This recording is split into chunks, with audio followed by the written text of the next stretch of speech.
Yo, this is KaeDee, And this is David. and we are the K&D Exchange,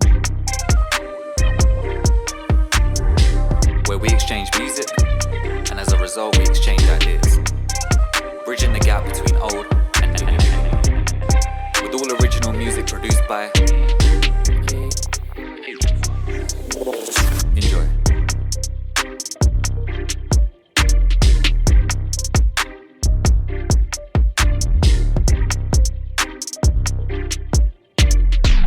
Shit. Yeah, man. Yo. This is I'm staying sorry. in. This. I'm not editing this. Oh dear. Try again. Some serious deja vu as well. I don't know why. Yeah, sorry, where was I before? You didn't even start. I know. Shit. Well, the listeners won't be able to see that you were giving me fucking gum fingers before we started, throwing me off. Yeah, man. But yeah, okay. So, what up? Welcome back to the K&D Exchange. I am your host, KaeDee, alongside my co-host, David. David, what's going on? Mate, what is going on? Life. How about yourself? You good? Yeah, I'm all right. Tired as usual. Yeah. For no explicable reason. So yeah, it's just how it goes. You'll get no mercy from me, sir. Yeah, I know. I can't really complain compared to you. But yeah, I don't have a family to look after, just myself. Probably says it all, actually. So yeah, let's jump in. We are on exchange number 31. For those who are have been rocking with us for a long time up until now, thank you very much. We appreciate your support. For those who are new, the basic format, we give each other albums to listen to each week that one of us is familiar with, the other person is brand new to and hasn't heard before, and then we swap each time. So we come in from two different perspectives. So this week, or at the end of the last episode, I gave David an album to listen to for this week. David, what was the album I gave you to listen to? It was Rick Ross's album called Rather You Than Me, released 17th of March, 2017. Let's go in. Right. So I've always heard of Rick Ross, like through various features on songs throughout the years. Never really cared about him to go and listen to him on his own. I've always thought that he's all right. He just seemed like a really hardworking named feature to have, like one of those artists, you know? Yeah. I checked out his discography, which is pretty extensive, to be fair. He's done a lot. But yeah, man, when it came to this album, I was surprised and I wasn't. So I was surprised by how awesome the album sounded. But then I also think of the person that I know throughout the features, and I'm like, well, actually, no, that's not a surprise. But it still managed to be a surprise. Right. How good it sounded. Explain that second thing you said. So it's kind of, I was surprised by how the album sounded, in the sense that it was just amazing, an amazing sort of experience. It was really like clear depth of field and sure. You know, it was very, very well constructed. The soundscape of every single song is elite. Yeah. But the thing is, I wasn't surprised by that because it's Rick Ross, and from seeing him on various features, he doesn't do crap songs to feature on, like at all. Right. So he's got like a sense of pride, basically, when it comes to what his name is on. And the thing is, one of the reasons that I also didn't check him out is because of his name. So I don't know if people know, but you know, apparently he stole the name from some dude in prison. Yeah, Freeway Rick Ross. That's the one. Yep, there you go. And so that's always coloured my view. Like, I've always known that story, and I'm always like, it's not even your name though. And I don't really, you know, I feel that he, from what I've seen as well, like he kind of goes through this kind of faux kind of, I'm a hard like gangster rap, this, that, and the other, and there's a lot of that on this album where I'm like, shut up, you're like, you can quite clearly rap with content and rap with authority. But why are you giving me all this? Yeah. You know what I mean? I'll give you the rap to your face. I'm like, that's mid. That's not even mid. This low end hip hop. It's boring to me. Yeah. Right. Like, he's capable of so much more.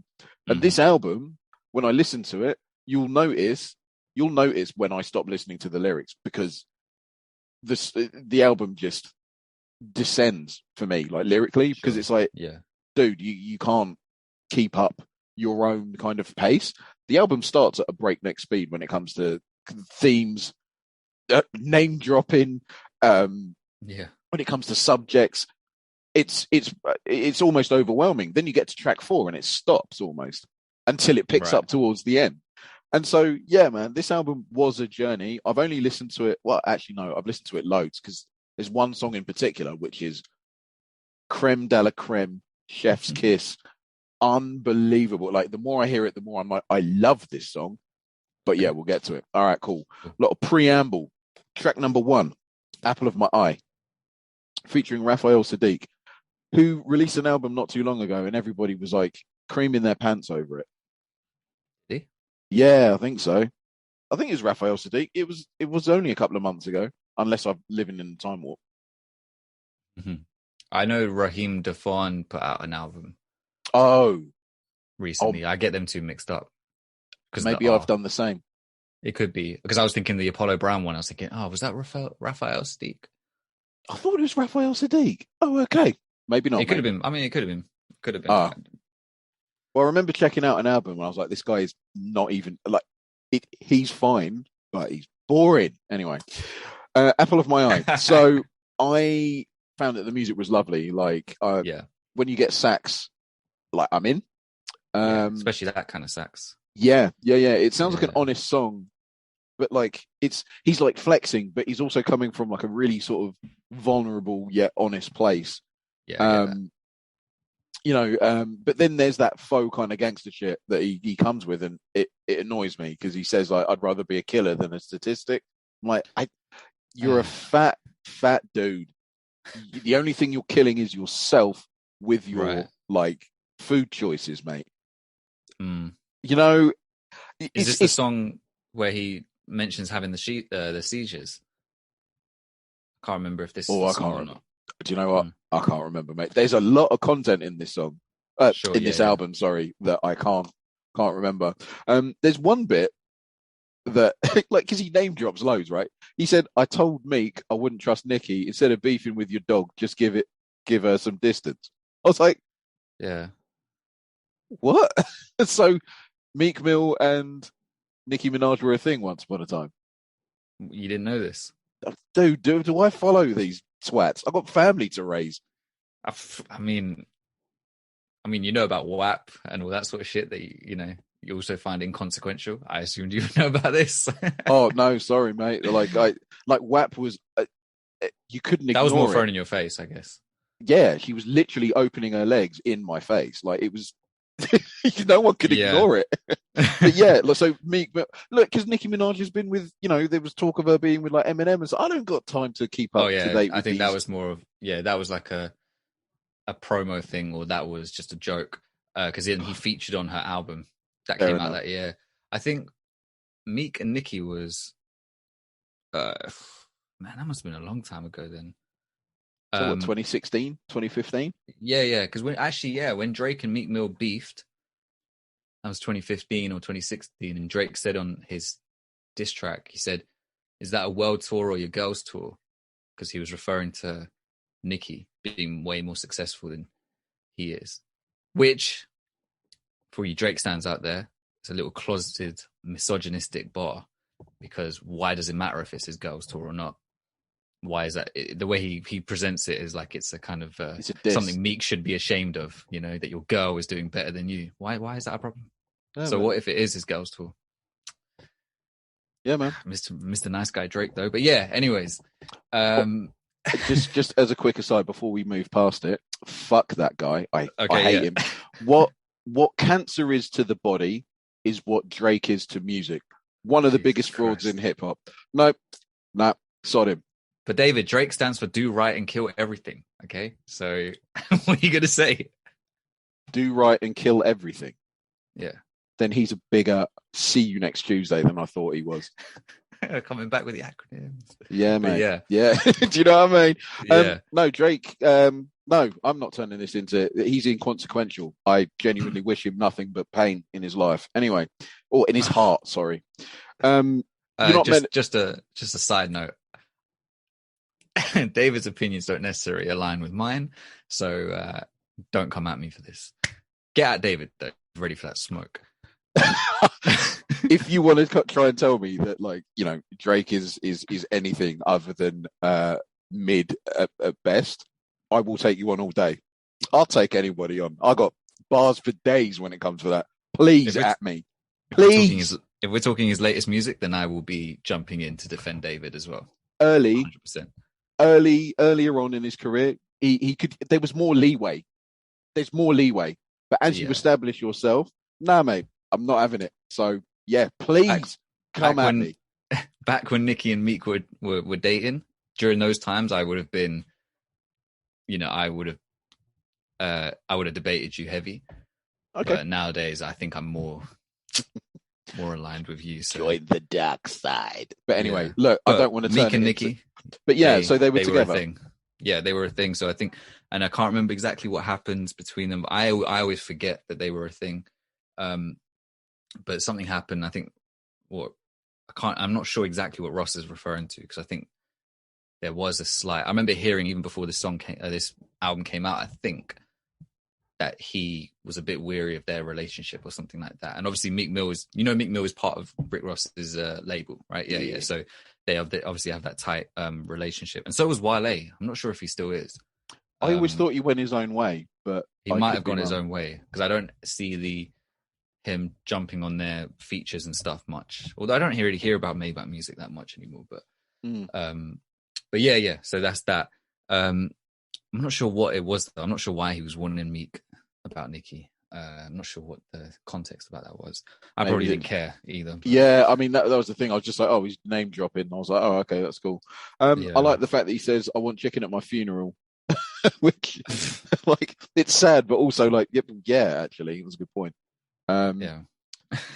But then he goes on to say, "Finger fucking bitches in the holy water," and then I go tell them what happened to my only daughter, and it's like, what? Wait, say that again. There's finger fucking bitches in the holy water. Then I go and tell what happened to my only daughter. And I put WTF, WTF, exclamation mark, question mark, exclamation mark. Like, I was like, that's a nice rhyme.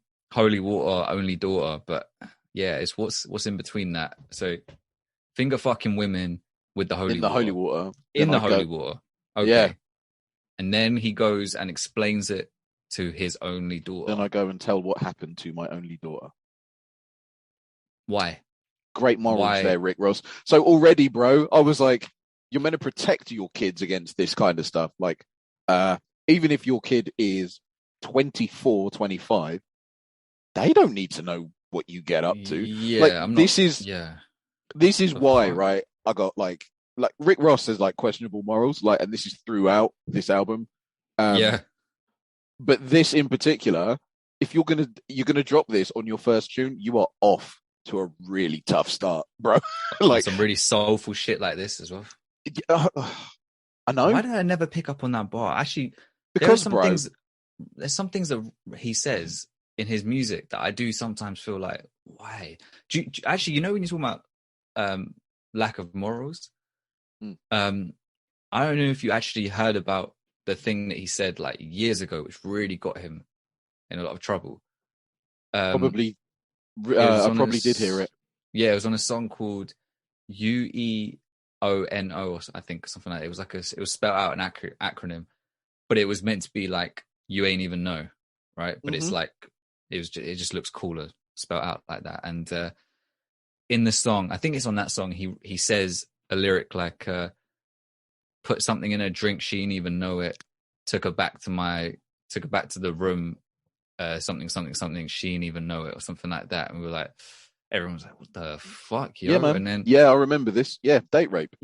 And he said some other stuff on other songs. It's like, bruv, are you not learning? Like, do you not understand? And then he said something about, oh yeah, I don't sign females to my my label because more than likely I'm going to end up sleeping with them. Yeah. And it's like, bruv, who are you? Like, well, this is, bro, like, again, I'm really glad that you brought this up because it ties into, I think it's the next song. Oh, no. No. I think it's Idols Become Rivals. Oh, okay. There's a couple of things in that where I was like, I can't even, I don't even know where to begin with this imagery, right? You know? Sure.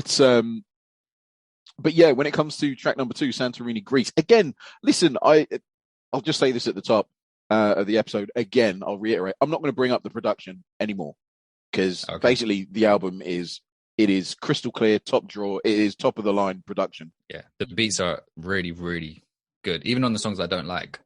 Even on this, there is something in every single song to get your teeth into. You know, whether it be like it's chilled out or whatever, you can get into that, or if it's got grit and aggression in so many sort of hidden places as well. It's some of the musical composition choices throughout this album are really, really intelligently thought out. It's not a fluke. This is a real vision, a real creative vision. It's just such a shame that the lyrics just don't do it justice. But the thing is, as well, what does Rick Ross have? And I think it was the album cover as well that really brought it home to me. He's got like the Notorious B.I.G. crown on his head, right? Which I think you ain't on the same plane when it comes to like flow, because Biggie's flow was, I'm not a big Biggie fan at all, but I can hear the flow and I'm like, that's elite. You can't teach that. That just comes out of your heart, your soul. Naturally, yeah. But the one thing Biggie had as well as the flow was gravitas, and that is what Rick Ross has. Real gravitas on everything. As he literally demands your attention as soon as he's on the mic. Yeah, he's got a really good voice for hip hop. Yeah. It's really commanding. And this is the thing, right? He's very, very he's sort of monotone in his delivery. There's barely any times where you get any more like inflections and stuff. You do on a later track. But he's always like one paced. And in this album, this is where we'll see it as well later on. But like the features work really well to distract away from Rick Ross's sort of monotony. And I'm not using monotony in the like the negative term. I just mean it as in the sort of like the equal pan of his voice. But like when you get like Wale and guys like that later on in the album, you're like, oh, okay, cool. Like I think Future's on it as well. Adds just more like dynamism, right? Absolutely. But then when he comes back, you're like, oh yeah, cool. Like he definitely dominates. So it's But anyway, right.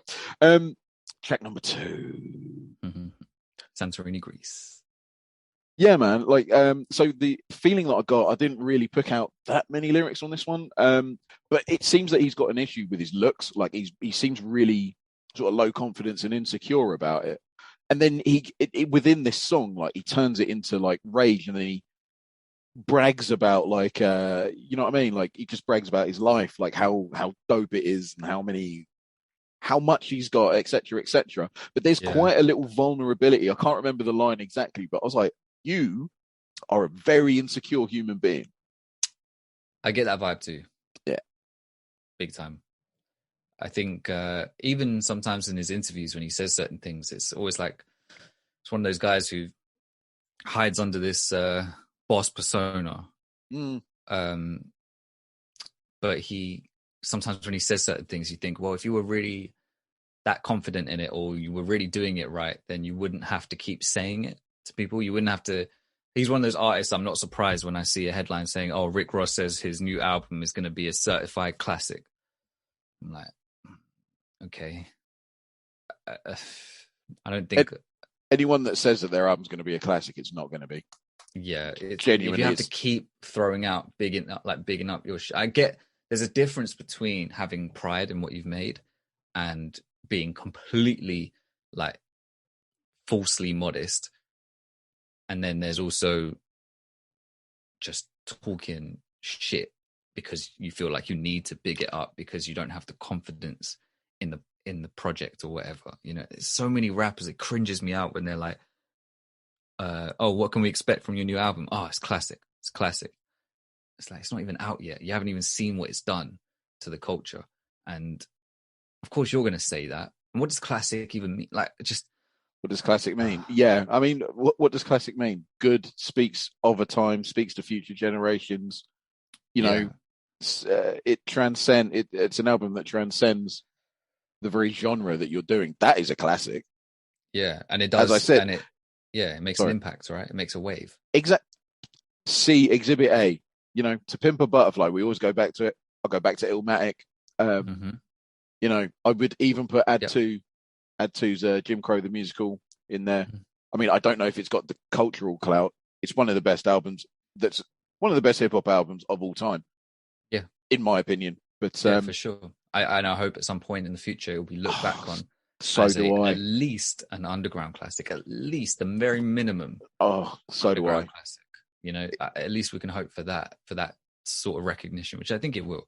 But yeah, so someone like Rick Ross, if you're going to just keep dropping similar stuff, it's like every time there's an album, it's like you have to big up. There's, like I said before, there's a difference in how you big it up.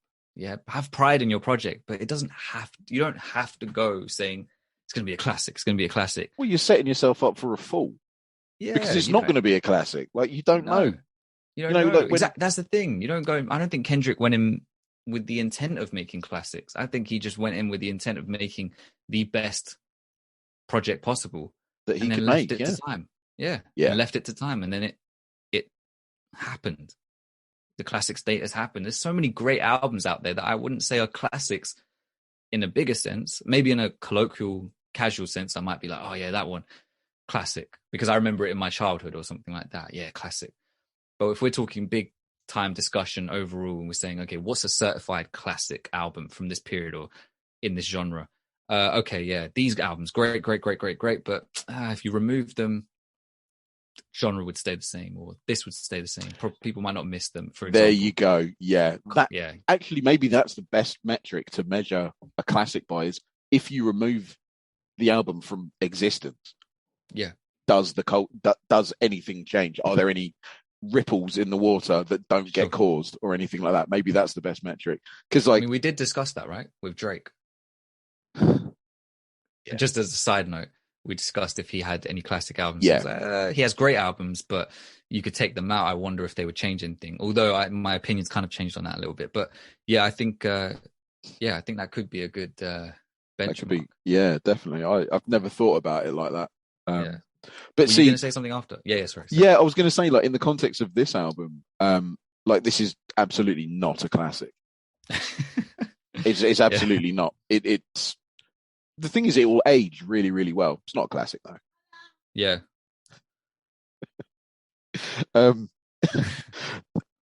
However, Santorini, Greece, the music is top drawer. Yeah, the keys are lovely. He ain't the slickest rapper, you know, but yeah. Oh, here we go. He says a couple of things like "respect my genius." Yeah. All my people, Portishead, and I was like, Portishead. That was a band in the UK. Yeah. That's a place in the UK. What else does that mean? Yeah, I never understood that lyric. No Did idea. You find out? Oh. So I went looking for it. I was just like, is it some kind of I don't know, like esoteric thing? Got no idea, mate. And I was just, but he does say this, right? Which is why, like, later on in the song, he says, "Room full of cloaks and they all count votes." And I was like, hey, hang on. Is that like a secret society, like, reference? Room full of cloaks? Like, that to me speaks to secret society stuff, which is why I was like, is that why you're referencing Portishead? What the hell does that mean? Because it's a weird name anyway, but it's a place in the UK and a UK band. So I don't get it. But there's stuff there. Maybe it's for people, like, maybe you got to be in the club to know. Who knows? But, you know, Santorini, Greece, like, you can go away with the finest bitches and all of that stuff. Sod off. Right, track number 3, Idols Become Rivals. So this song has got like a lot of atmosphere, and it also tells a story. It's actually quite a progressive narrative throughout. The first Yeah. verse is basically street stuff, you know. Yeah. And then he's also, I think that he's talking about a bygone era where he was struggling and all of that. And he's like, I used to look up to you. And then in the second verse, he's like leveling up and like buying cars and, you know, fast money coming slow. You better think quick, you know, things like that. You know, Yeah. he's progressing throughout the game and you can hear it in his voice as well. But then he references Birdman, Mm-hmm. who we have problems with Birdman because he is a wrongen. He's a pure Yeah. wrongen. There are Yeah. so many. He gives me bad vibes. There are so many stories about all kinds of unseemly stuff surrounding that man. But it was the way that Rick Ross said it again. The whole thing about worship and cloaks and things like that, right? He says Birdman's a priest and he moans in his synagogue. I was like, that's fucking horrible. isn't that disgusting? It's almost like he is taking advantage of some young'un and in a place like candles and all that. I was like, yeah, okay. You're basically telling me that Birdman is a complete wrong'un. That's the way it feels. Yeah. And that's the way that I took it when I listened to it. Yeah, couldn't believe it when I heard it because I was like, you're just name dropping, you're naming and shaming. Like why Birdman is walking around still alive is an absolute mystery to me. He needs to get got. Like I'm not saying he needs to get got. I'm not saying that we kill him. I'm just saying that like maybe we. But like, someone needs to put him in check, basically. Yeah, well, yeah, both knees, shoot him up. Like genuinely, like this guy can't walk around anymore. The guy's a menace. He is a predator of the young. Yeah, I remember seeing a video years ago of some guy saying this like young rapper. He got signed to the label and he was like in this back like behind the scenes video, he was like, yeah, I let Birdman do this to me and yeah, I did this and to him and he made me do this and that's how I got signed. And he was just throwing it off his chest like that. And I was thinking, this is also back like a few years ago where it would have been that kind of, if you want to say it was like just a joke or humor, wasn't really prevalent back then as it may be with like the newer generation who just say random ironic shit or whatever. But there's a way that they might do it on TikTok or something, which is like really weird and people get it because they're in the meme culture and stuff. And if you're not, you won't get it. This was way back then. And this is some behind the scenes video. And it felt also for like a young black rapper from that time to just openly say that felt really strange. Like it's almost like he's just kind of, he wants to say it, but he's just throwing it off as if it meant nothing or if it's just a joke. And everyone's like, it was, yeah, I know the video you're on about. Yeah, you know what I'm talking about, right? It wasn't. Yeah. I didn't just make that up. I didn't take that as a joke at all at the time. I was like, he's telling. No, at the time I didn't either. And since then, like Birdman's been on notice. Like in this house, I'm like, it's so weird. Yeah, he looks wrong. Like I was going to say the same thing. He looks like a wrong'un. He can't get right. This guy. Yeah, Birdman. Genuinely, he's a wrong'un. Yeah. And the thing is, right, this is when discernment, like personal responsibility, comes into play. You know when your soul like takes to a person, like say for example, like us talking about like Mac Miller the other day, seemed like a genuinely nice human being, and that came through the music, right? Even though there were like really, really horrendously dark things in the music that we picked out, right? Yeah, that I picked out. With Birdman, there's none of that. I look at him and I'm like, you need to stay over there. Like I don't like purposely don't. If there's a video about Birdman's rise to fame or whatever on YouTube, nope. I scroll past that. Don't need it. I don't need it. I don't care. Like he's just, oh man, what a way. He gives me the creeps a little bit. What a way though for Rick Ross to confirm. Like this is almost confirmation bias, but I wasn't looking for this. Rick Ross just beat me over the head with this. I mean, come on. Birdman's a priest, moans in his synagogue. I mean, just when modern day people think of, say, Catholicism, they're like, oh yeah, all priests are pedos. That's why Rick Ross has used the word priest there. But then moans in his synagogue. I'm like, what is a synagogue? It's a place of worship. Yeah. And moans. He probably said that for the rhyme. Yeah, moan. Yeah, why would he be moaning? Why would he be moaning? And that's the thing. You're just like, they're telling you without telling you. But anyway, Because Birdman's just had issues, but there's so many things I could just list off, like his not paying his artists as well. Yep. Fucking up Lil Wayne's deal. Lil Wayne is traumatized because of that, man. Lil Wayne is not a happy human being. He is a traumatized individual. Lil Wayne's a fucking alien. I am like, convinced from another planet. that he is. I'm convinced Birdman is instrumental in Lil Wayne's just. I don't know. He's just not. Lil Wayne isn't right, like at all. He hasn't been for a long, long time. Yeah, and he started out very young as well, so I'm not surprised that he's so sheltered and so kind of mentally different, I guess. Yeah. He's kind of got the Michael Jackson syndrome, of being in the game basically for since such childhood. a long time. Yeah, and then is... probably having suspect people around him throughout that whole time.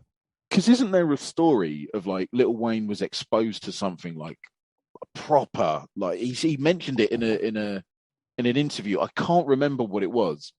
It wasn't drugs, but it was it's like this old video, and he said something like, I was like exposed to a couple having sex or something. I know what you're talking about. Really, really like heinous, and he was like 11 or 12 at the time. Yeah, and you're like, that will do it. And the thing is, like, I think wasn't Birdman at the time instrumental in him sort of coming into the game? I can't really remember. Yeah, I'm gonna look that up afterwards because I remember watching this whole documentary on Lil Wayne. Okay. And I'm pretty sure, I'm wondering if it came from there. But I remember falling asleep because I had not slept the night before, and there were bits of it that I remember, and I was like, wow, okay, I didn't even know Lil Wayne went through all this, and I didn't know he started out that young, because he only got like big famous, like household name famous later on in his when was it? It was with the was it the Little Rascals or something? I can't remember what they were called. It's the Hot Boys. That was it. The Hot Boys. Even that name is just no, but do you know what I mean? It just never really. It just never really sat with me at the time. They covered it, don't worry. They covered it by putting a Z at the end, not an S. Oh, cool. Okay. So it's absolutely cool. It's cool. It's not. I absolutely these love hot it. Boys. Yeah, let's appeal to the wider sort of Caucasian audience. Just put a Z because we're cool. We're fucking sick. We're early 2000s. Because I remember when Lil Wayne I remember 2005 in particular. Because that was when I started paying attention to him. Like I'd seen him with the Hot Boys and loads and loads of tunes. But then I remember when he did a feature on who was that crappy singer that thought he was amazing? It's a song called Bobby Valentino. A song called Tell Me. I will not accept any Jay Sean disrespect, but okay. Valentino. Bobby Valentino, and there's a song called Tell Me, and then I was like, this song is dry. Lil Wayne comes on it. I was like, the song's instantly better. He had that. Instantly better. So that was when I really sort of paid attention to him, and then followed him all the way up until Carter 3, and I was like, wow, Carter 3 blew me away. And it's still one of my favorite albums. So creative. Oh man, like Comfortable is one of my favorite Lil Wayne tunes ever. Oh, it's a banger. Anyway, I remember that. But I think Rick Ross was quite praised, highly praised at the time this dropped because of him calling it out. Okay. For calling out Birdman's kind of shenanigans. Don't know why Chris Rock is all over this shit, but right, I'll get to it later on because I'm going to rip into Chris Rock. Like I've seen him live a couple of years ago. Was it? Yeah, a couple of years ago now. I've seen him live, and he is. He's really good. However, I'm going to rip into him later. I'm going to rip into him. So in this tune, this is where I was thinking that what's his name? Rick Ross. That's who we're doing. He kind of invested me in this, especially in this song. But I'm going to quote a big chunk of the lyrics. Sure. Because he says a lot. So he says, shooting dope, using coke, moving like you, the folks, sacrificing half our life for your new music cult. Right. So what are you saying here, Rick Ross, that all you musicians are in a cult? Are you saying that we are worshipping you as you know, because we listen to your music. Are you saying that your fans are like worshipping you guys as whatever? Okay, I'll leave that there. Would you give us self-esteem to motivate our drive? And I was like, hang on a minute. Would you give us self-esteem? Okay, so that is about the investment of attention and clout on Twitter and all the socials and all of that to motivate our drive. Right, the drive to make more music. And so this is the thing, like with what he's saying, there's layers to just about everything, and I'm invested at this moment. Yeah, man, but it was in our pockets by the time that we count to 5. I pray you find kindness in your heart for Wayne. That was me, by the way, like opening my eyes up to KaeDee on video call. Yeah. His entire life, he gave you what there was to gain. I watched the debacle, and I'm part to blame. Can we at least request producers to get paid? And I'm like, are you saying you had a hand in, say, the sort of traumatization of in the trauma of Lil Wayne? Are you saying that you took advantage of him, as in like financially, because he was so commercially viable at one stage? Like, what are you saying? You're giving me a lot of stuff here, and like, is this like it's saying idols become rivals, and like, to me, what I'm seeing throughout this song is he was on the street. He is now he was looking at, like, I don't know, Jay-Z as like an idol, like, oh my gosh, I want to be like Jay-Z. Now he's like in the same executive booth as Jay-Z, going, I want to have a track with you on air or whatever. You know, they become rivals, sort of thing. Like, this is a reference to the business model, and also like he's telling us that it will spit you, like, eat you up, chew you out, eat you up, chew you, and spit you out. You know? Yeah.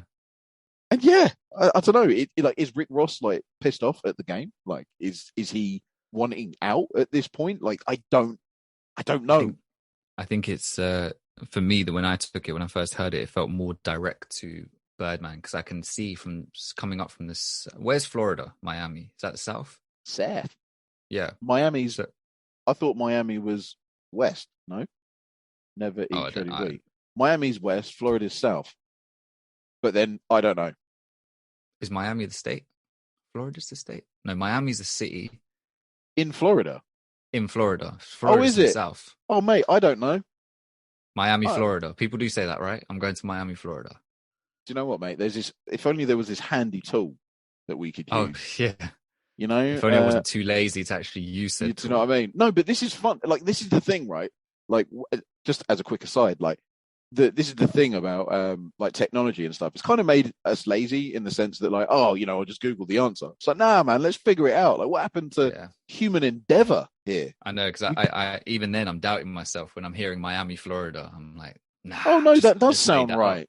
It does sound right there, yeah. Yeah, Miami, Florida. I'm pretty sure. Normally, I'm all right on geography, you know, bro. But these days. But anyway, it's different. Yeah, but so from like, if you're coming from the South, I think you would have looked up to someone like Birdman as an idol, because musically, at least, because him and that kind of wave made a big kind of impact, and they especially when the South wasn't been taken seriously in hip hop. It was all run by the East Coast and the West. Yeah. And then the South and like the Midwest or whatever. And then the South kind of came up, and now it's the predominant form. I mean, where we get a lot of our beats from is from the Outkast era and all that sort of stuff. Because he mentions people like Trick Daddy. Yeah, UGK. Yeah. He mentions people like Trick Daddy. But yeah, so like Lil Wayne is from that kind of part. Rick Ross is from Miami. I think, or he's from Florida at least. So I think he would have seen that, and now I think he's kind of seen the way Birdman maneuvers in the game, because he even mentions DJ Khaled as well. Yeah. And so I think he's probably seeing it in a completely different way now, where it's like, oh man, like, I used to look up to you guys because you paving the way, and now it's like, I see you for what you truly are. I see the way you treat Wayne. I see the way that you treat Khaled. I see the way that you I was just talking to Trick Daddy about this, you know, that kind of thing. I've seen how many people you fucked over and you've done this to. And you hear it all the time in the industry about people not paying producers, because that was a big thing. I remember at the time, there was a time, now people love like checking for producers, and you have a whole YouTube community of producers and whatever. But there was a point I remember where there was this argument about why do we not celebrate the producers as much? Without them, you wouldn't have so many of the hits that you love, because the rappers aren't making the beats, it's the producer. And they're the ones creating the soundscapes and stuff. And you just kind of, you don't pay them properly. It's like, they don't get the audience reaction. But then also on top of that, they're not even getting paid on time or paid properly by the labels or by the artists and whatever. Yeah. It's just like, they're just being fucked over. So he kind of went and stood in solidarity with them. So I think he was praised quite high, I remember, for that. But yeah, I took it as more as him directly to Birdman. I think I heard this back then as a direct diss to Birdman. And I don't know what came out of it. I don't know if... Did you ever see Birdman's Breakfast Club interview? No. Which didn't really last very long. He basically showed up late and then refused to answer their questions. I can't remember what exactly he said. That's where the "put the respect on my name" came from. I did see that one. Yeah, he was just. I did watch that. He was just a massive bellend, and I was like, "Oh, and then he sod walked off." out. Yeah, it was like, he looks like that weird, scary uncle that you don't invite to any of the family outings anymore. he just looks like that weird dude on the bus that you just ignore, who smells. So yeah, just get off you don't the want to bus. make eye contact, and if you do, you get off at the next stop.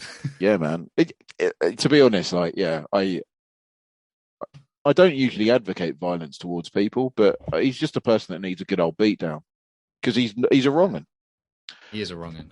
I've never liked Birdman. I've never got good vibes from him. I didn't care about all his business shit that my friends would be like, but he's such a good businessman. I was like, well, who cares? Fucking rap.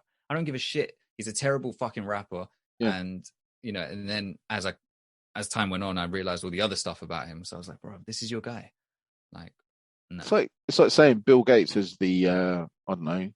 Bill Gates is a great healthcare professional. He's got the world's best interests at heart. No, he should stick to making computers and shutting the hell up. Leave that stuff to the experts. But anyway, it's true. But yeah, Birdman is crap. Anyway, number 4, Trap. So, from when the song started, I was like, oh, here we go. The album sort of shifted now from good music to sort of club music. I was like, And as I'm going through it, so I'm at 5 seconds, I'm like, I don't think I'm going to enjoy this at all. And I get to about 20 seconds, I'm like, you get a lot of the yes, and a little bit of rapping and stuff. Then I got to 29 seconds, and I was thinking, I don't think that this song is for me. I think I'm going to hate it. And then Rick Ross decides to say one word 6 times on 2 occasions. Trap. Yeah.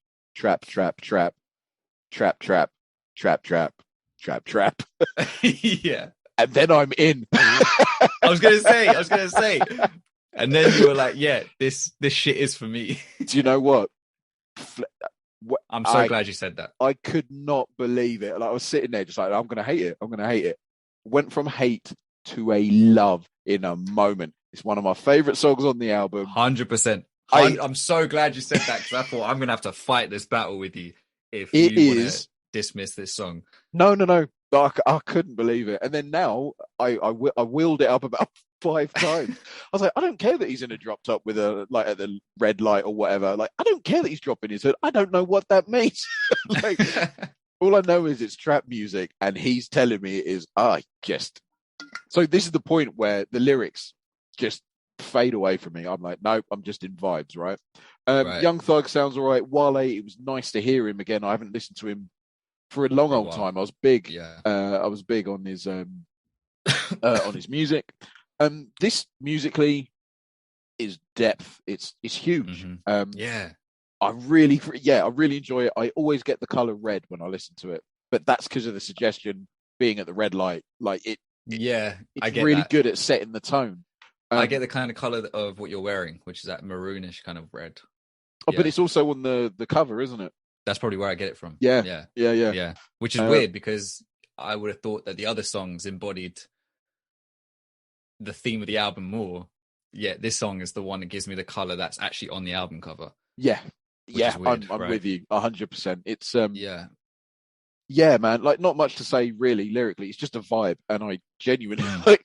It's so funny that how an artist can rescue you from the the abyss, and then For he sure. just did. Yeah. He pulled me back in. I was like, yeah, Rick Ross. Like, yeah, all right. Like, I'm with you. When you were talking about like, oh, 5 seconds in, 20 seconds in, do you mean when the song started, or do you mean at the beginning when he's like talking about the beeper going off and it's building up?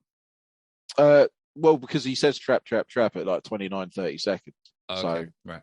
you So know the what I whole mean? thing. So the Sure. whole intro, I was just like, I'm not gonna like, yeah. yeah. And then boom, I I think was I in. felt similar. I think I felt similar because I was so pulled into the vibe of the first two songs, and then the third one I was like, okay, that's cool. It's still atmospheric. It's maybe not soulful, but it's atmospheric. Yeah. Fine, cool. And I was like, okay, I've always loved that sound from Rick Ross, that soulful sound. I love it when he's on soulful beats. I love like his Devil in a New Dress verse, for example. And every album of his, he has this like mix of trap bangers but soulful beats. And I've always wanted a full soulful album from Rick Ross because I think he would just sound so good over it. And then it got to this song, and I was thinking, oh, of course he's throwing this in. But then I couldn't deny how much I fucking loved the song. I was like, okay, fine, this one. And Young Thug, this was the first time I heard him just rapping in a normal voice, and I was like, wow, he can actually like rap. You know what I He's mean? all Like right. But yeah. yeah. Well, I thought he was really like. To be honest, with Young Thug, I like how weird he is. I like how his weird vocal inflections and stuff. It works with the music that he makes. It took me a while to get it, but when it clicked for me, I was on board. But he utilizes some of it in this verse, even though this is a more traditional rap verse. Yeah. Like he, you know, when he's like, I'm in the club going ape shit, go ape shit, you know, and he's going into the higher register of his voice, and oh, we're making a movie, yeah, movie, yeah. Like he's not doing things that typical rappers would do with their voices, but it's still a more traditional rap verse from him. So he's making it more interesting, and I was so surprised because this is a trend I've noticed as well, that there's some rappers out there that can actually rap quite well, but I think because of the climate we're in, they choose not to. So they go and do other things. So That they get is a bit more weird or creative with their voices. They go and do more vibey stuff because they know that that's actually what's going to help them stick out. So for Young Thug, it's like, oh shit, you've had this. You know how we're talking about Kofi, yeah. Kofi Stone, how like throughout his album, he didn't just give you the jewels, the technicality and stuff at the beginning. He pulled you in, and then he had that Busker Flow song where Yeah. And he just he smashes you really over went the off. face where you're like, I Yeah, did you're not like, see this coming. yeah, a kind of someone else might have decided I'm going to go in first track like this. You know, I need to pull them in like that. But You know, that's kind of the danger, right? Because you run out of steam if you come in too hard, unless 100%. you're Buster Rhymes. Yeah, then but he's just on fire all the time. So that's Uh, his fire consistency is he like, you know, he does need, like, especially early Buster Rhymes. He needs special mention. I still listen to loads of like, I think the first three albums I still listen to them because yeah, they're elite. But yeah, that's the thing. He doesn't run out of steam. yeah. He's You just know, got a consistent level of fire. So yeah, and that's the his low thing. point is still His very low, intense.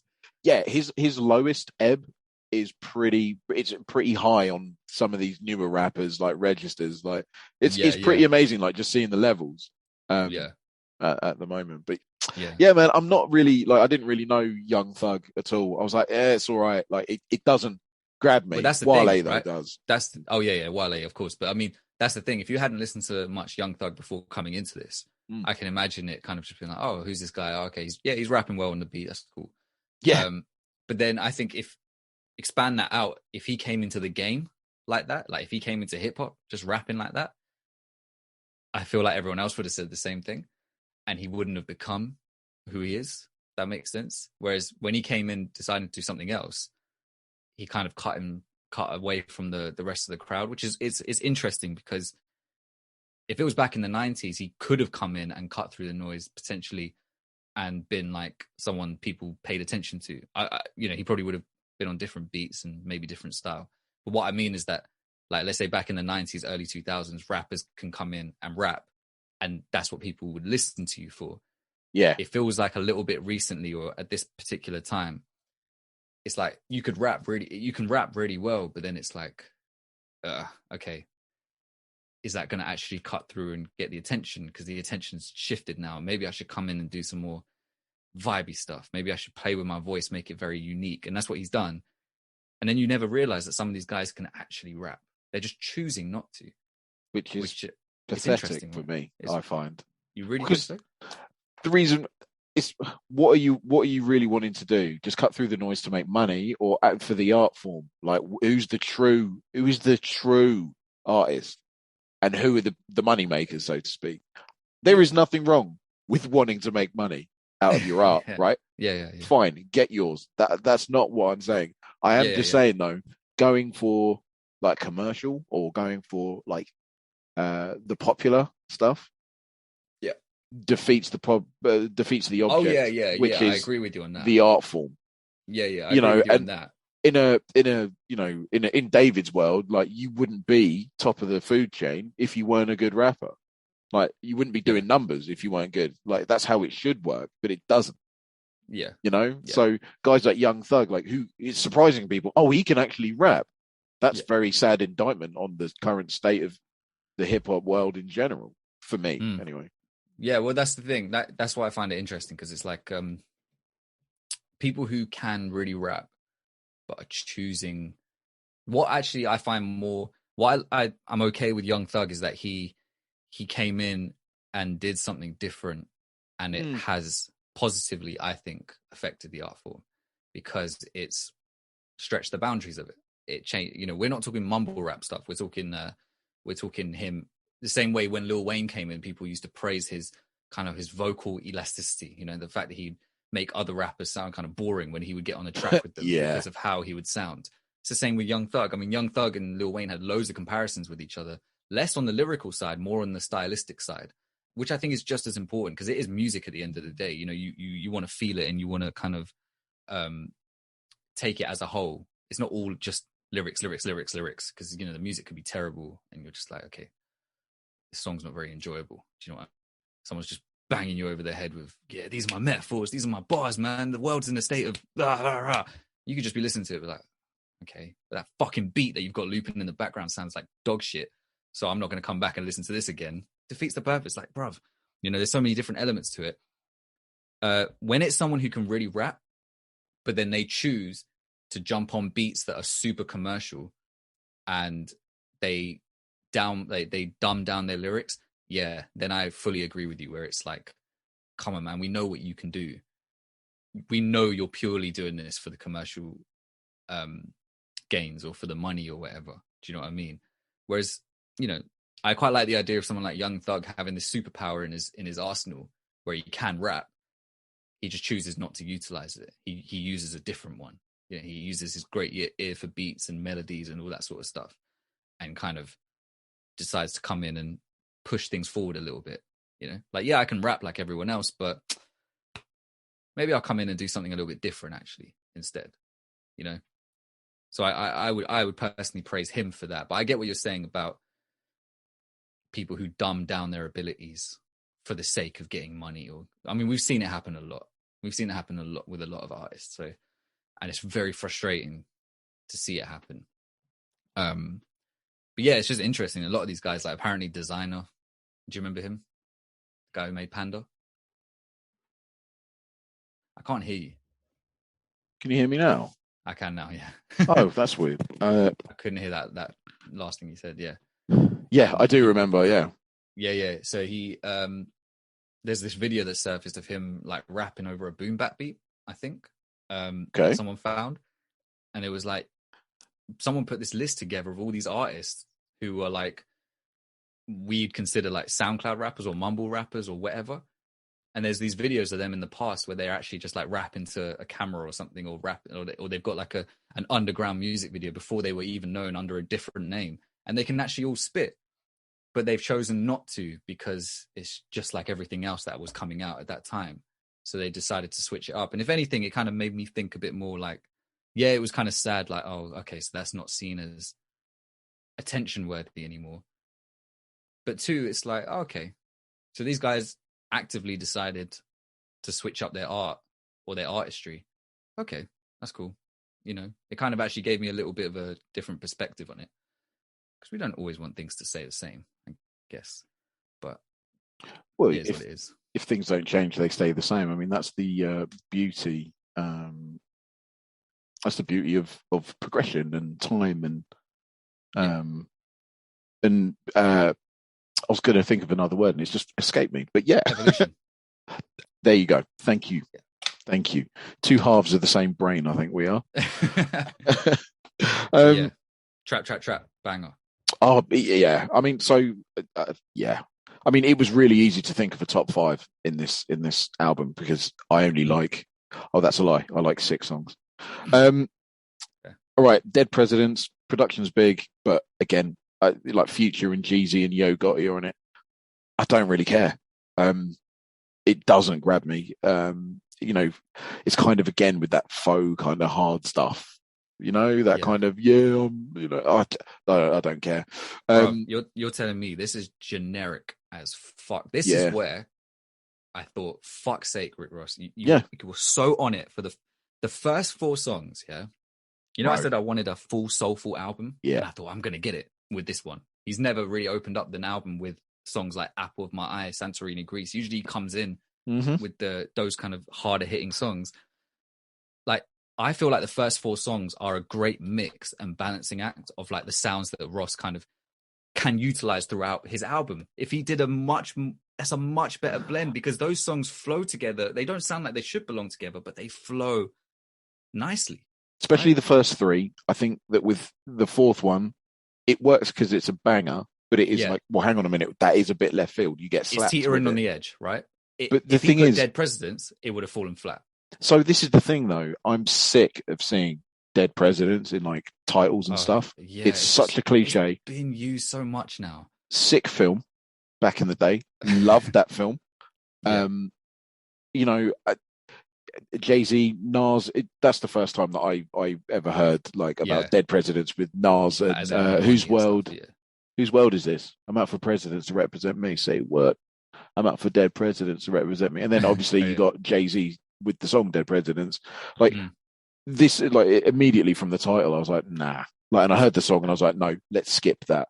Track number. I was going to say that this is a clear difference. It's almost ironic he put this song after Trap, because it shows the complete difference. You see, Trap, even the a few things. One, at this point in Ross's career in 2017, and even now, he doesn't need these compromises.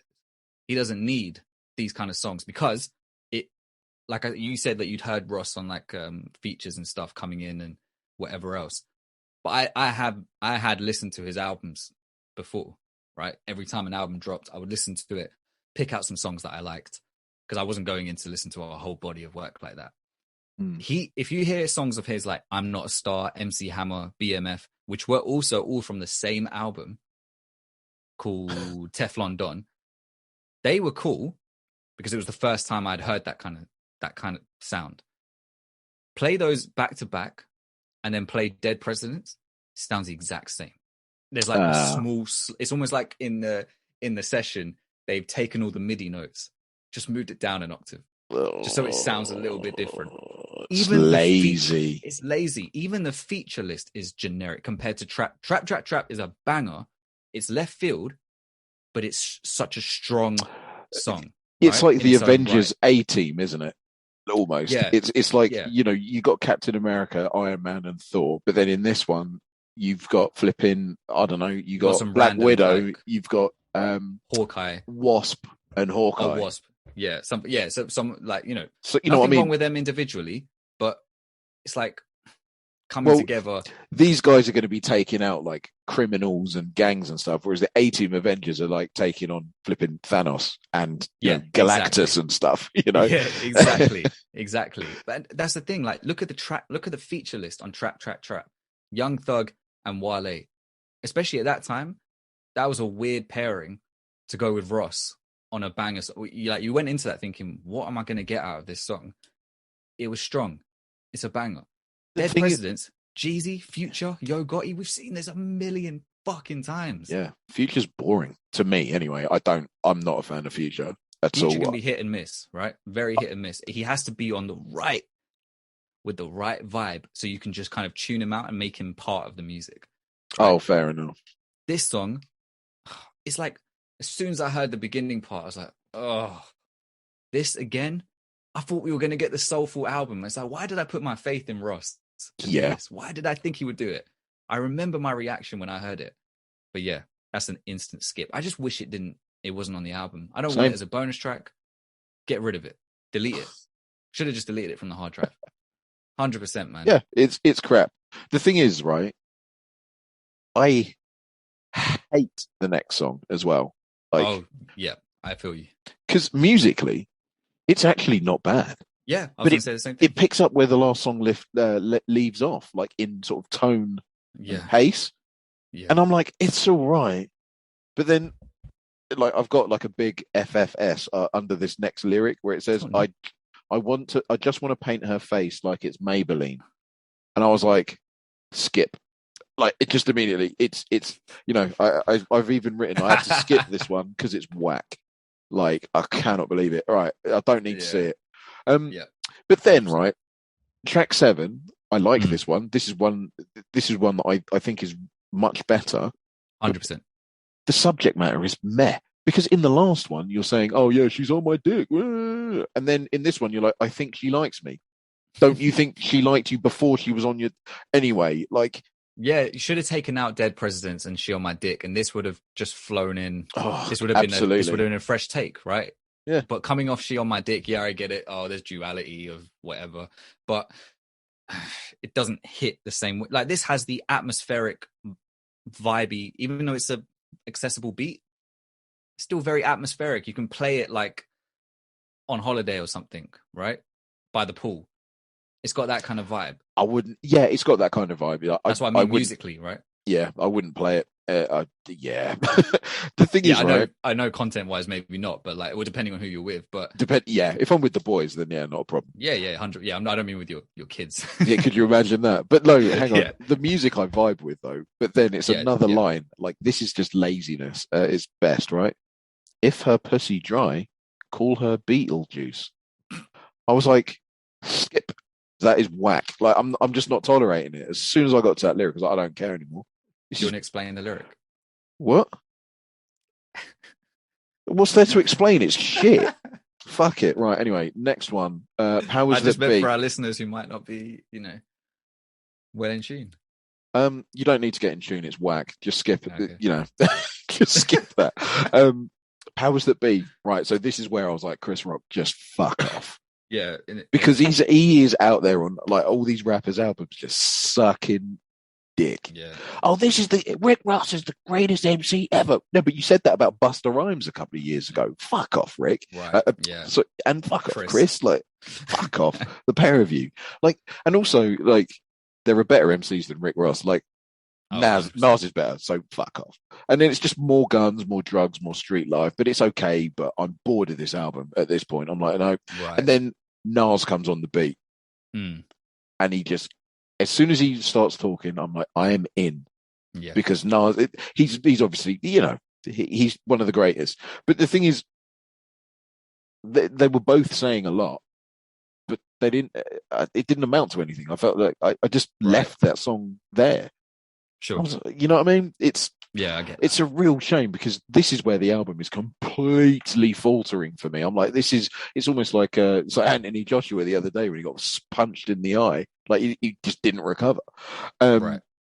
But yeah, the game ain't based on sympathy. Now, subject matter, my ears prick up. I'm like, hey, yeah. And then the tune starts and it's wicked. And the sentiment is brilliant, and it's honest, and it shows you how his mind works. I'm not even going to go into it anymore because it's just a tune that I recommend everybody listen to. I think it's fantastic. It's amazing. It's like loungy hip hop, atmospheric. It gives me a vibe of being in one of those big circular rooms with those windows, and there's just a beach out there, and it's just nice. Nice vibes. It is amazing. Like, I love this one in particular. So this is where the album is now. Because they literally, Rick Ross at the beginning of the album had my nuts, and it was just like literally dragging me around, like, oh my gosh, this is amazing. And then he's lost, like completely lost it. Yeah, Just he fucked let up in the go. middle part. Completely messed it up. But then this is where he gets it back. So track number 9, and then track 10. Oh wait, the Game and Pace and Sympathy has that "lick my ass" lyric. I thought you were going to mention that. No, I didn't. I let it go. I let it go because I was like, because it's, why is everybody so obsessed with licking asses? Like, what is wrong with people? Anyway, love what you love in your own time. But I mean, like, holy moly. Like, I don't need that image of this. Anyway, this. Yeah, I don't want to hear Rick Ross talking about yeah, getting his done. Yeah, especially when he's not exactly. It's like a seal, like an elephant seal. Fucking hell, man. Yeah, you know what I mean? I don't get like nice vibes from it. It is disgusting. Fuck me, it is disgusting. Like my language as well. Like this week, I've just disintegrated. Basically, this is what happens when David gets no sleep and he's listening to some shit lyrics. Like some of them are poor. KaeDee, like I was looking forward to this. You're an MC, right? Yeah. You would never. You have pride, like you've got like a love for the art form, and you respect your viewer. Your listening audience. Yeah. You respect. You wouldn't put this down to paper. Well, you might put it down on paper. You ain't recording anything like this. Nah. It's whack. I don't know why anyone would let him get away with it. Anyway, Rick Ross, look, lazy. What's funny is I'm a lot of the time I'm recording my stuff by myself at home in the studio here. Rick Ross is probably recording in an actual studio with not an actual studio, but like a bigger studio with engineers and other people around him and stuff like that. And it's like you're sitting there recording these bars in front of actual people. I know. And no one's sitting there saying, maybe you shouldn't let that one go out. And they but again, maybe it talks to the fact that there's not a committee and it's somebody's. Maybe it's his. What's the word? Like original idea. Oh, so yeah. You know, like no one's telling him anything. Yeah. I mean, I always send my songs a lot of the time to my friends that I trust, not to everyone, but to like close group of people that I trust. And it's like maybe 3 people, and they're all quite different from each other. So then I know, especially if I have some doubts, I will send it to them and kind of get their perspective first. And if they come back saying, yeah, it's all right, or yeah, I don't know, I haven't explained that very well, I don't know, kind of, I get the topic, but it falls a bit flat, then I'm like, okay, cool, go back, redo it, or, you know, reassess it. And in some cases, I might be like, I don't know, I just think they don't get it. But usually, I actually like having that kind of group. But they're only close people. It's not everyone. I'm not sending it around to everyone and being like, guys, what do you think of this tune? What do you think of this tune? At that point, I'll probably just only focus on the positive ones. Do you know what I mean? Whereas if it's just a close-knit circle of friends who I trust, they'll give me, you know, the feedback I need, not I want, but I need. But yeah, so it's people probably just don't want to say anything to him because they could lose their job. So track 10, Scientology. Oh my goodness, what a tangent we're about to go on, maybe. Okay, yeah. Hey, Scientology, the title in itself is, I mean, it's madness, isn't it? Scientology. It's, I mean, the fact that you kind of have to pay to get to the upper levels and echelons of what's really going on, the fact that they think that they can tie you down to a billion-year contract to be a real Scientologist, the fact that they're so adversarial when you try and just even talk to them about Scientology. Like, there are so many videos and stuff. It's crazy. The fact is, like, I remember when I used to work in London quite a bit, and I actually came across a Scientology like church, I think. I can't remember where it was, but I can remember the building, and I was like, oh my gosh, they're here. I thought this was just US, but you know what I mean?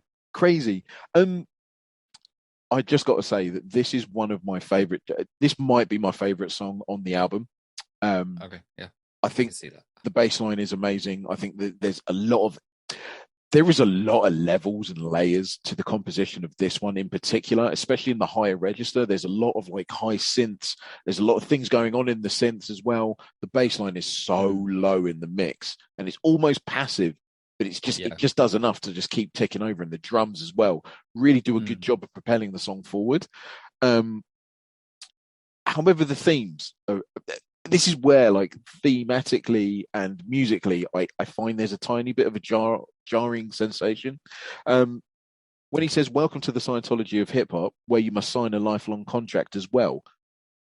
Is he saying that, like, you kind of have to be of a select group to be part of the hip hop community, or is he saying that you basically being an artist doesn't matter the level, you've made a contract to your own art?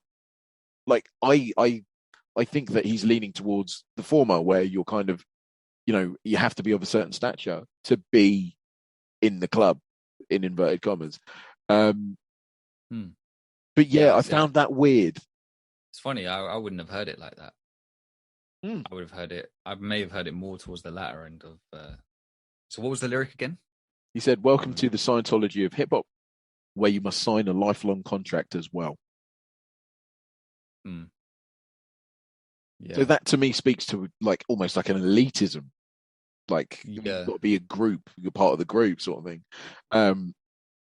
But although actually he's saying the Scientology of hip hop, so he's not just saying welcome to hip hop where you have to sign a lifelong contract, because then that could be more like, if you're in it for the game, you're in it for life, which would make more sense. But he's saying the Scientology of hip hop, so maybe he is then referring to, like, if you want to be part of the upper echelon mainstream kind of hip hop, then it's a lifelong contract.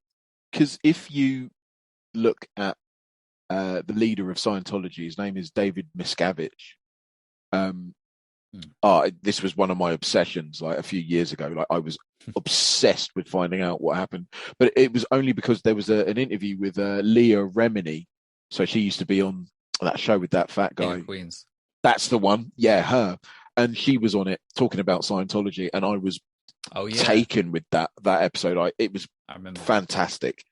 Yeah. And then she was just saying, David Miscavige is a weirdo. Like, he's at the top of the the chain. Yeah. And then she was also saying that, like, we don't know what's happened to David Miscavige's wife. Like, we don't know if he's had her offed or whatever. Like, it's all weird things like that. All this weird shit, yeah. Obviously, Tom Cruise is a weirdo. John Travolta is the strangest guy. Juliette Lewis. I mean, who else is there? Kirstie Alley. There's loads of them. There was even talk of Will Smith being part of Scientology. I remember that, yeah. Which is weird, because I think he did defend it, but he sort of defended anybody's right to believe in a certain religion without. That's what it sounded like. Yeah, without more generic overall kind of. Yeah, leading to it. The thing is, like, Will Smith does come out with some gems. Like, he does come out with some good nuggets of info, but it's like you'd never know which way he's leaning. Like, he's really good at sitting on the fence. He's quite private, isn't he? Yeah, and certain things. Yeah, that is fair enough. Like, as is his right? But I found that Rick Ross's rapping ability, especially on this one, this is where I was really taken. I didn't write. I barely wrote many things down on this one, but I was just like, I was along for the journey. Sure. I mean, there are a couple of throwaway lines, though. However, like, you can't blame it on adolescence. It's so infected with greed. I mean, is that? I can't remember the context of which that's said, but I was just struck by that lyric. Well, you can't blame it on adolescence. Yeah, it's infected with greed. Yeah, so as in not adolescence, as in like young people, but as in the process of becoming young to older. It's so infected with greed. You can't blame it on.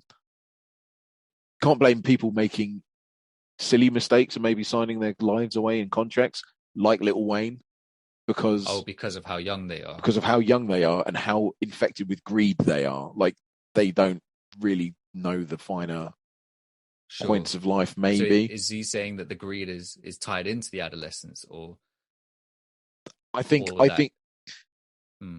he's saying that basically the world, essentially, or the world, the hip hop world, is very, very centered around money. And it's just like, yeah, that's great with all of this insight. So why the fuck are you making shit tunes on this album with no substance? And then you're saying about like how she on my dick. Okay, and you're flossing with you're saying you've got how much money, but then you're saying later on when you're like, it's like there are two people in Rick Ross. It's really weird. It's like he's got this. Yeah, sorry. That's what I'm just thinking. I'm literally. Actually, yeah. Continue what you're saying. It might align with what I was about to say. Yeah, I just think that it's almost like there are two people in the sense that like he's one hand flossing and all of that, like appearing hard and all that, and then he's saying that. Well, it's no wonder that people have made bad decisions in their lives because they're young and the world that they inhabit is infected with greed. And you're like, well, that's really introspective. So why the fuck are you propagating it? Yeah. Like, be one thing or the other. Don't just try and be a jack of all trades and appeal to everybody because he's coming across like a bit of a wanker, just a clout wanker. Like, yeah. That's the thing. It could be like, that he that his introspective side is actually him and the rest of the album is actually him, but then these songs where he's flossing and talking about this, or some of the times when he's doing that, it's like, well, he's been told that that's the Rick Ross model, that's what people expect of you, so put it in there. Because I just can't get my head around why a song like Dead Presidents and She on My Dick is just thrown in there. And it's almost like Trap was like, out of those batch of songs, just happened to be the strongest one. And they were like, okay, cool, make another one. And it's like, this was meant to be the only left field one. I didn't go in with this intention. And it's like, nah, make another one. Get Future and Jeezy. These guys are hot at the moment. Get Gucci Mane on She on My Dick. Yeah, do that. Oh yeah, I didn't even mention him. Ugh. Yeah, anyway. Right. And then whatever, close the album out. You need a banger with Summer 17. Ugh, whatever, man. Or it could be that, like when we analyze someone like Tupac, making any kind of comparison in terms of artistry or what they stood for, but Tupac was full of contradictions because he was very human and very open about his humanity and who he was. Also, he was very young. I think we always forget this. He wasn't like even a 30-year-old man. He was 25 crazy. When he died. Right? He's younger than me. And it's funny when we watched me and my brother, I used to play Tupac all the time, and I've watched all his documentaries and so much about him. I've been obsessed with Tupac for the longest time. And he's one of my favorite artists. And my brothers always used to hear his music played in the car, and they used to like it too. And then when the movie came out, which isn't that great, but still, I just felt like watching it one day. I was watching it with my dad, both my brothers. And it was interesting because they were like, why is he being like that? When they showed him doing all like the thug life stuff and getting angry at people and acting out and all this sort of stuff. Because the perception of him that they got was that he was this kind of wise guy who was really introspective and stuff like that. It's like, that was part of him. But so was this other stuff. I mean, watch the beginning of the film and see how he grew up, because the film starts with not just him. It starts with his mum being part of the Black Panthers and his stepdad being part of the Black Panthers, and how he was born effectively or in jail or he was in her womb while she was in jail. And that's kind of how his story started. So it shows what he was around, but then it shows the other side of what he was around when she became a bit of a drug addict and they lived where they lived and whatever. But he wanted to go to dance school and art school because he was into that. But then he'd have to come home. He did go private school, didn't he? He did, exactly. Yeah. But, he still had to come home and see the life that was there for him. Definitely, yeah. And all these things, expecting, but people, I think because he died young, and because he has, I don't know, big inspirational songs. So a lot of people might have heard Ghetto Gospel or Changes or whatever. They think that he was this saint that walked the earth, that was like really wise for his age and all this sort of stuff. Maybe he was wise for his age, but he wasn't this perfect human being. And actually, if anything, that's what made him more alluring. That's what made him more of someone to kind of analyze, and why his music was so it, I guess, hit for me because he was just so on his sleeve. He just wore it all on his sleeve. Like songs like So Many Tears, Temptations, If I Die Tonight, that's all on just one album. Yeah. He just laid it out clear about his suicidal thoughts, how he didn't think he was a good person. He wants to settle down with a woman, but he can't ignore all the temptations of all these other women. Yep. He just wore it all out there. And we can relate to that kind of stuff. Expecting him to be like this one-note person was not really realistic. So it was interesting that my brothers watched this movie and were like, why is he being like that? Whereas for me, it was like, yeah, I've always known him to be Tupac. That's the interesting thing about him. And what's also funny is that my dad actually messaged me the next day saying, yeah, I didn't know all these things about Tupac. I've actually went and gone and done more research about him. And when I went to uni, a few years before that, my first year at uni, we did this like history of the UK course.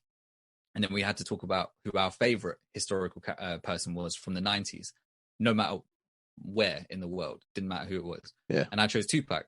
Someone had already taken MJ, right? So I chose Tupac. Someone took Gandhi, and I was just like, at that point, I was like, I didn't really know much about Gandhi. He was Indian, I'm Indian. And then, and I watched the movie. So I thought he was this saint who walked the earth as well. He definitely was not that. Yeah. There's more nuance there. There's so much. So I picked Tupac. And when I explained why,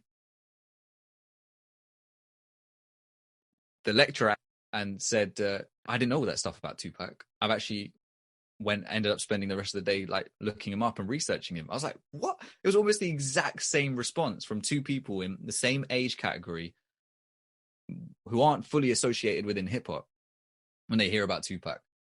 Yeah, but like, there's so much I don't they know would have him. known. They would have known about. He was in the zeitgeist, man. Like, yeah, they would have known about him, about his passing. Level. But yeah, his passing and stuff. But they wouldn't have known about the fact that he's like his parents were part of the Black Panthers. They wouldn't have known that he died as young as he did potentially. I've just heard that he died, not realizing he was 25 years old. I thought he was old. Like I always thought he was much older. And then when you told me on this podcast, I was like, oh man, 24, 25 years old. Just imagine that. But, yeah, crazy, right?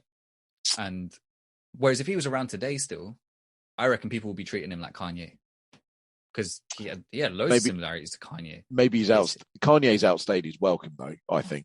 Like he doesn't have enough in the bank. Like, he dropped under and it was like, whatever. But I think in the wider sphere of society and the hip hop society in general, like I think Tupac appealed to more people's sort of humanity. Kanye doesn't. He appeals to himself.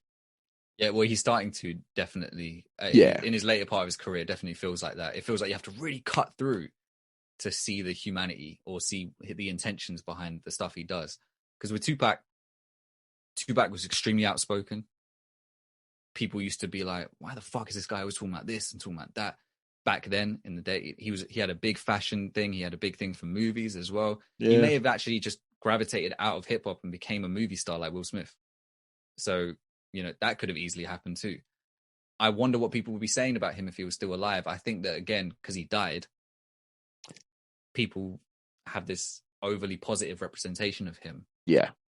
In this kind of one-note kind of figure and forget all the things that they clown other people for now, especially 90s artists who are still around now and don't give them their respect. And it's like, bruv, these guys have survived and you should be glad they didn't die during that time. You should be glad that they weren't gunned down. You should be glad that, they escaped their environments and they're living good, cushy lives because, that didn't happen to Tupac. Yeah. And you praise him to all fucking ends. And yet he embodies some of the same characteristics you clown some of these other guys for. Correct. It's just because what's the difference? He's dead. How fucking sad is that? But anyway, sorry. Back to Rick Ross. I don't get the same humanistic view from him because I think just at a general level he's probably a bit of an arsehole, like judging from the things that he's said before, like the Molly in her drink, she didn't even know it, and the kind of I can't sign female artists because I'll probably end up sleeping with them, and some of the other shit that he said as well from this album even. So I think deep down he probably is just a bit of a sus character. The fact that he lied and he said that he he turned out to be like a correctional officer or something, and he stole his name from that guy. There's all these things that point to that. Exactly. But so I do wonder if it's just him showing different sides of it, like he's seeing the game for what it is and he puts all that out there, but at the same time he is living this lavish lifestyle, and it does come into his psyche, and therefore he does sometimes feel like, I'm going to make a song where he's in that mood where it's like, I'm going to make a song where I just brag because I'm doing this and I've got this. And sometimes you might just be in that. I mean, his life is very different to yours and mine. But it's he's not he's just making music for himself. Fair there's enough. People it appeals to, people will get gassed over that, and some people will find it almost aspirational at some point as well, because they'll be like, oh, okay, he came from where I'm from and now he's talking about this. People say this about Jay-Z a lot, that he came from where I came from, and I find it aspirational. But yeah, I don't know. It is weird. The placements of some of those songs on this album just feel off. His other albums felt like he was going for a mix. He just wanted to appeal to a range of people. This one felt like he tried to go in. It just feels a bit weird that you have those two songs and then it goes back to the soulful thing and the kind of hip hop beats and the introspective lyrics and the kind of more emotional stuff. And it's like, where did those other two songs come from? Why did you throw them in there? And so early in the track list, like, it just feels a bit shoehorned in, I don't know what the end goal of that was, but yeah, I don't know if that was the tangent you were expecting. No. I thought we were going to go more in the Scientology aspect of it, but it's fine, man. No, I'm happy. I don't worry about that. We can close the chapter on it. I just think that it's awesome. I just like the tune of it. I don't really like Rick Ross as a human being. That's another discussion. Number 11, Lamborghini Doors. I mean, it's okay, but again, this loses me. It's not very dynamic. It's got Meek Mill and Anthony Hamilton on it. Meek Mill's all right. Anthony Hamilton is just a voice that I love. That's it. Yeah. But yeah, I mean, yeah, cool. Track number 12, Triple Platinum. Yeah, it's awesome. This one's a good one. I was thinking, it really suits. Like, there's more bragging, but I don't care. And like, it's more downbeat, right? Like, it's more reflective, and the drums are really heavy as well. It's mixed to perfection. It's a really, really, really good tune. I mean, again, content-wise, I don't even pay attention to it. I'm like, no, I'm in the vibe. I know what you mean. But then we get to like track 13, Maybach Music. Hate the intro of it. I don't know why. I was just like, I just hate the beginning of it.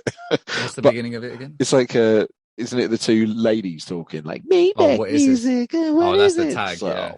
Fuck off. Anyway, because it's so cliche. It's just not. It's let's just get two ladies to talk about it in a seductive way. Like it's amazing. Like shut up. What is this? Yeah, do you know what I mean? Just like, listen, take a leaf out of Stormzy's book and shut up. But another really good tune. The bass is well good. It deserves special mention. You probably haven't heard the other Maybach Music songs, have you? No. You should check those, because I think they're all apart from one consistently good. As in one of them, not the first Maybach Music, but they're all consistently really good. Especially the one with T-Pain, Kanye, and I don't know who else, Jay-Z. T-Pain should not get any hate, but anyway. No, he shouldn't. He is amazing on that Maybach Music. I cannot remember which number it is. Right. I just know that I used to bang it. There's one with Jadakiss and Erykah Badu, I think, as well. Got a lot of time for Jadakiss, man. Yeah, 100%. So check out the Maybach Music series. All right. There's like one that I don't like, I think. But yeah, I think they're all really good. Kind of, I wouldn't give them necessarily. I would give them to someone who was like new to Rick Ross. Be like, yeah, just check out one of these songs. But then I'd be worried that they would expect that going into all of Rick Ross's catalog. Yeah. And I'd be like, okay, look, this is not all the music he makes.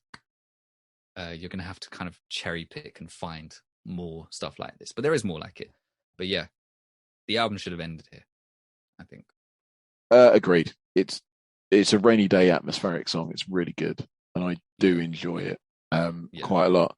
But then Summer 17 featuring Yo Gotti, decent drums, but that's it. It's an all right way to end the album, I guess.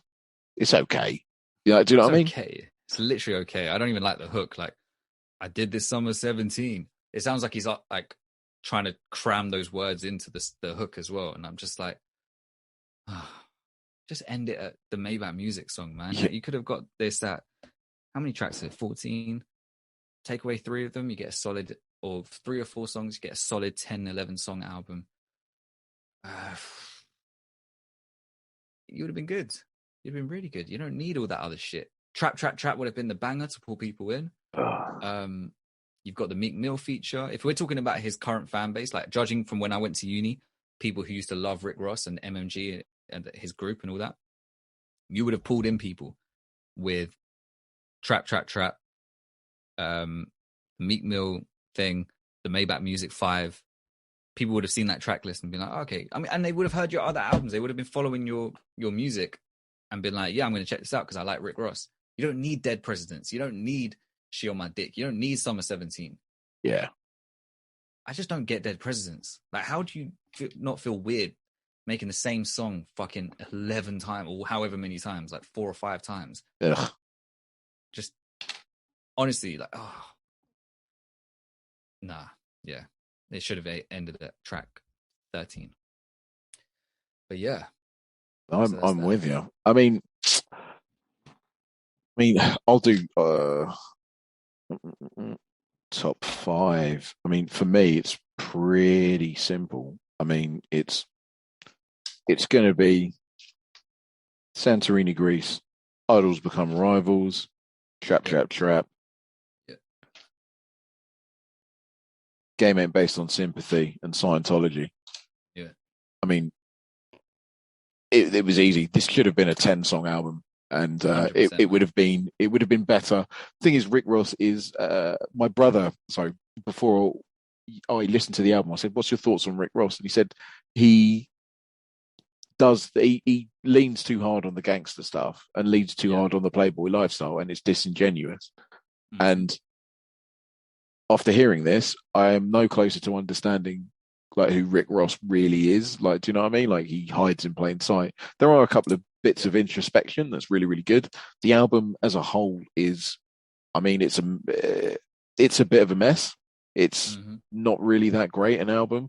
However, production value, top drawer, top of the line, like amazing.